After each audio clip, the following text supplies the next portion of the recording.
everyone, and welcome back to another weekly vlog.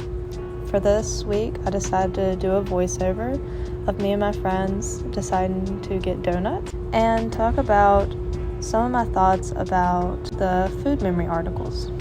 Just for some context, this was earlier today, which is Sunday, February 12th, around like 5:30, I believe.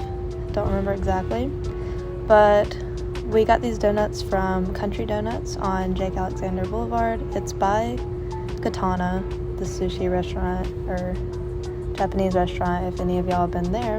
But really good, just recently discovered it. So me and Sophie, the girl sitting in the front seat, had some the other day, and then we wanted to share it with our friends. Ami is in the back in red, and then Tina.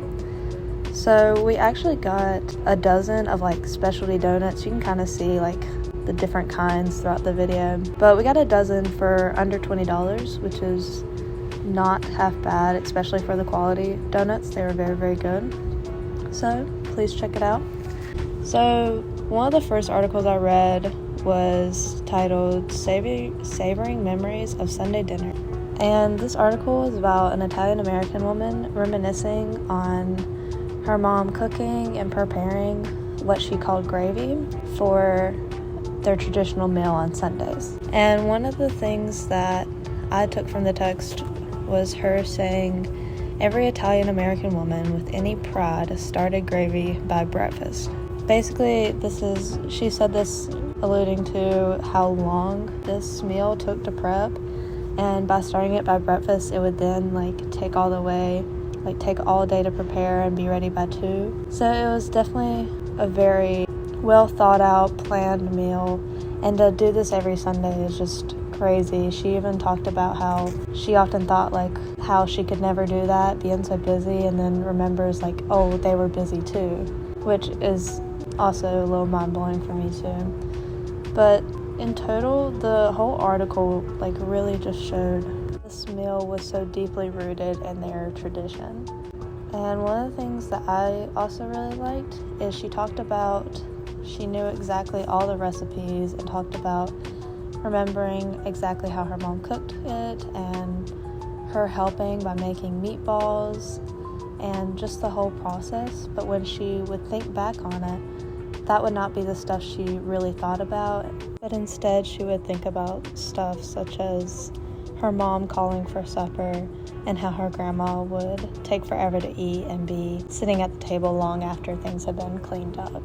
Going on to the next article, it was Memories of Meals Past, and it was posted by the New York Times. Unfortunately, I could not access that article without subscribing to the New York Times, and so I was unable to read that one.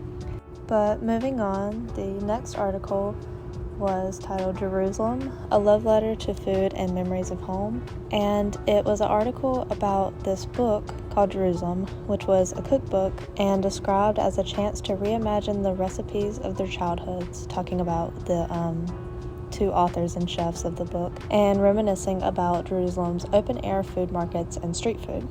Reading this, it was a lot about how food can make people come together. One of the quotes from the article was that Jerusalem stands united with the love of food, but later it also talked about hummus wars. These hummus wars were essentially communities in Jerusalem wanting to take ownership of the plate of hummus, and it started a bunch of arguments that they quote was no end to. So it was kind of contradictory about food bringing them together, but also starting the wars and arguments. But it was still, the whole article showed just how food is really an art and how inspiring it can be. For example, the authors took bits and pieces of their favorite recipes and then made their own, which we see a lot of with food and chefs, and especially when different ideas come together from across the globe or across different cultures and families. And it's really beautiful when these two elements can combine, and for that reason, food is never going to become a consistent thing. It's always going to be evolving with recipes and new products, such as now there's like vegan meat available, which has so many more opportunities just with different, I guess, ingredients becoming available as well.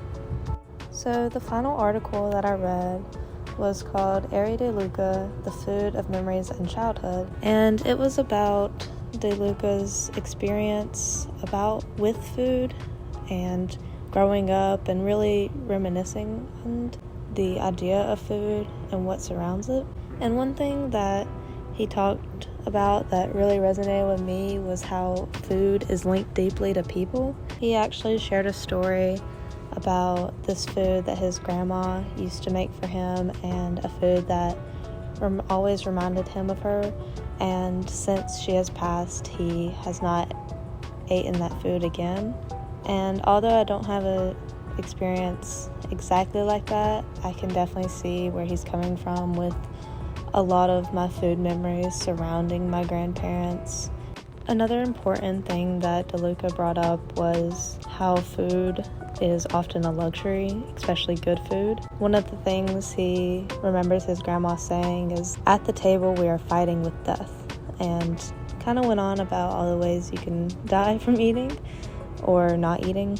It kind of just reminded me how we often need to respect food when we don't, and think more about the opportunity we get when we do get to sit down and eat. Inspired by these articles, I figured I would talk about a food memory of my own, which would have to be me and my grandma having tomato soup and grilled cheese together. I remember being very young and exactly how she made it, and her talking a lot about how you have to make it with milk. She would make the Campbell's canned tomato soup, but it had to be with milk, and she used 2 different types of cheeses for the grilled cheese, which just blew my mind at such a young age. But I just remember how simple and just how good the meal was, and I've had it many other times with her, without her, and every time I have it, I just think about her. Specifically, I remember how warm the whole meal just smelled. Of course it was warm, but the smell of the tomato soup and the grilled cheese, it just felt like a warm meal. And what's funny is I actually kind of remember this meal, we ate it in the middle of summer. That's what I usually relate it to, even though it's a very warm meal. I relate it to summer because I also remember her having a big window in her kitchen and hearing birds and being in shorts, and how that was a meal that we had right before we headed out on the lake that evening. Overall, whenever I do eat this meal or even think about it, it really does bring back good memories, and if I don't specifically think about that one moment, I'll always get a good feeling eating it. But I would like to thank you for listening to my ideas about some of the articles that I read about food memories, and even listening to my own. Thank you.